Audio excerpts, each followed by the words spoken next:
What's going on, everybody? Respawn Gentleman here. So a massive patch was just released for the PC version of Dying Light 2. It's going to be version 1.2.0. So let's get right into this. It should be coming to consoles very soon, hopefully within the next couple of days from what Techland's been saying, but we'll see when that happens. But here is all the patch notes of what was changed and fixed and all that good stuff.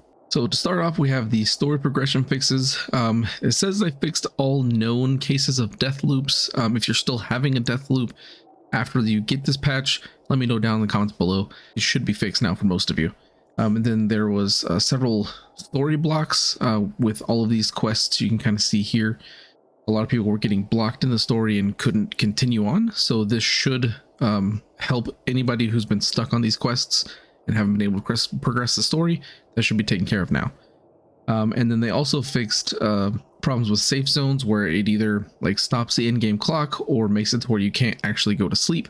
That should be fixed now, so you shouldn't have that problem anymore. So the next thing they talk about is these co-op fixes. One thing they mentioned here is the stability fixes. They fixed a lot of crashes and black screens in certain situations, so that should help fix some issues with accepting invites, parties spawning in distant places.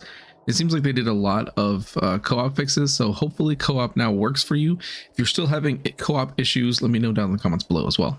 So the next thing they talk about is Nightrunner tool fixes. So I know a lot of people have been having issues upgrading their paraglider and their grappling hook, so now this is actually possible. You can obtain those upgrades normally now without having it bugged out.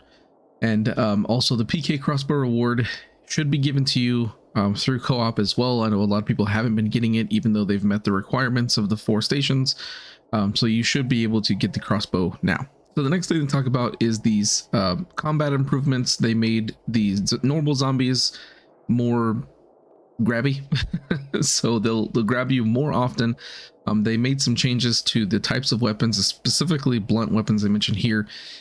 You kind of get more of the sense of weight of a blunt weapon rather than a sharp weapon. And now they also mentioned that human enemies can react a lot faster, so they can block your stuff more quickly and possibly even do the perfect block against you as well. So that is something that has been added to the game.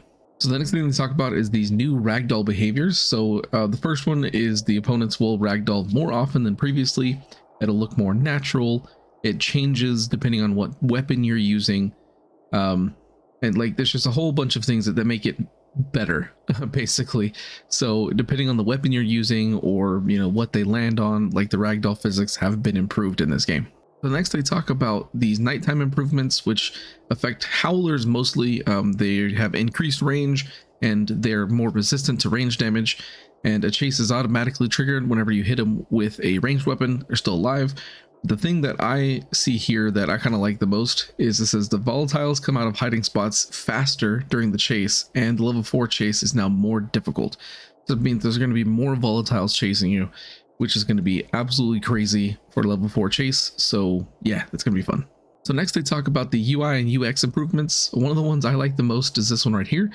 So now the survivor sense will actually work every time you click it and not, stop working every so often because it sucks. Another thing that's really cool is you can now show, hide, or dynamically display your health bar, your item selector, and the time of day indicator. So you can basically have a completely HUD-free game if you want. You can display only whenever you need it, like maybe when you get hit or something like that. So this is actually really cool, and if they add a photo mode to the game, this would be fantastic. But for now, taking screenshots while you're playing, this could make things look absolutely amazing. So the next thing to talk about is improvements to the final boss fight. A lot of it has to do with co-op play, having it work better when you're in co-op, and just kind of pacing improvements, things like that. So not a ton added to it, but basically to make it a bit better for co-op.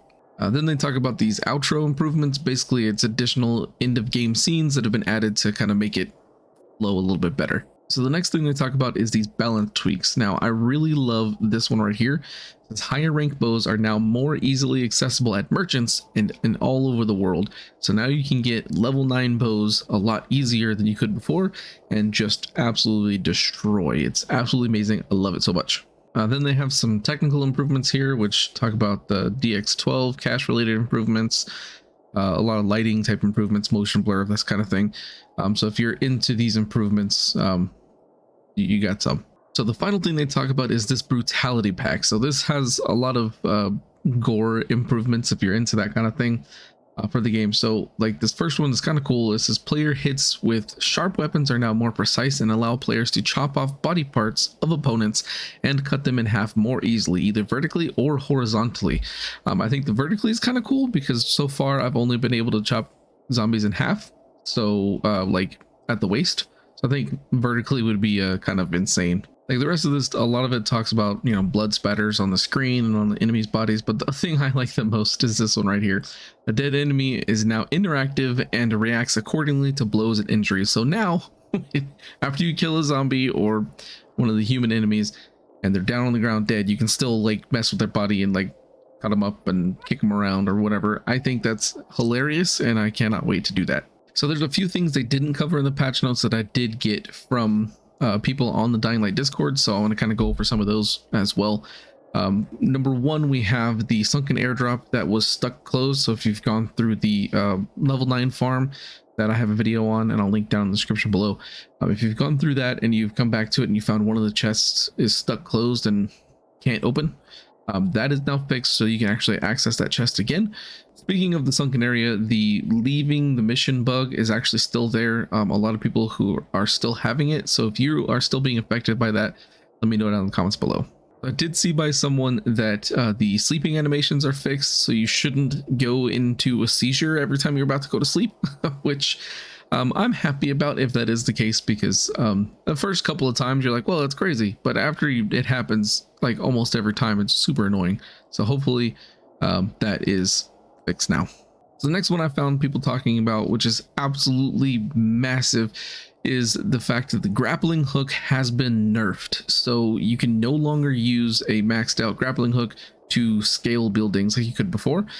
So now you just have to use the grappling hook kind of as it's intended to be swinging,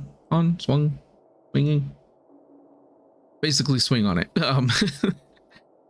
It's, yeah, it kind of nerfed it. I don't know why they made this decision, because I really like being able to scale buildings like Spider-Man, but you know, that's no longer gonna be possible. So I did see from someone that you can sell quest items now, which is actually a really bad idea, because if you sell the quest item while you're on the quest, then you know, you block the quest and you can't complete it. So I really hope that they fix that, because that's a bad idea. Although it did look like from the screenshot that I saw that it looks like it may be possible to sell ammunition, so you can sell like arrows and crossbow bolts. If that's the case and you've been able to confirm it on PC, let me know down in the comments below. Another thing that they fixed that they didn't really mention was that supposedly the DLC weapon claim that is supposed to be on a timer and then you're still not able to collect it again. Supposedly that's been fixed. I haven't been able to test it myself because I have this on Xbox, but if it is working, then that's fantastic. That means you can redeem those weapons as much as you want. If it's not working, I do have a guide I'm gonna link down in the description below how to kind of glitch out of the timer so you can actually get the items as often as you want. Another thing they didn't talk about is the end game fog.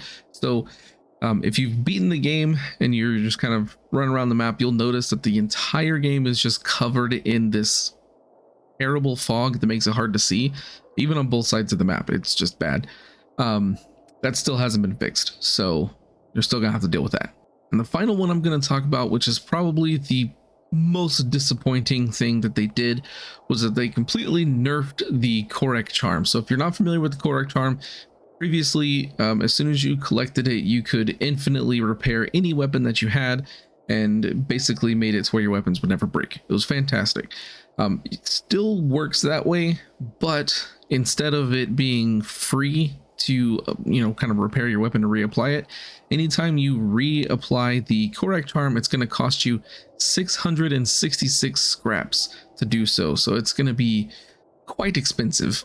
So it's almost better to like use it like initially, maybe to repair the weapon once, and then after that go find a new weapon. And also the other thing they did is instead of giving it 500 durability like it originally did, now it's down to 300. So they've nerfed the Korek charm quite a bit, and it's going to be much less useful, and that's really disappointing. If you enjoyed this video and you want to see more Dying Light content, make sure to like and subscribe. You can also check out some of my other videos like the one YouTube recommends right over there.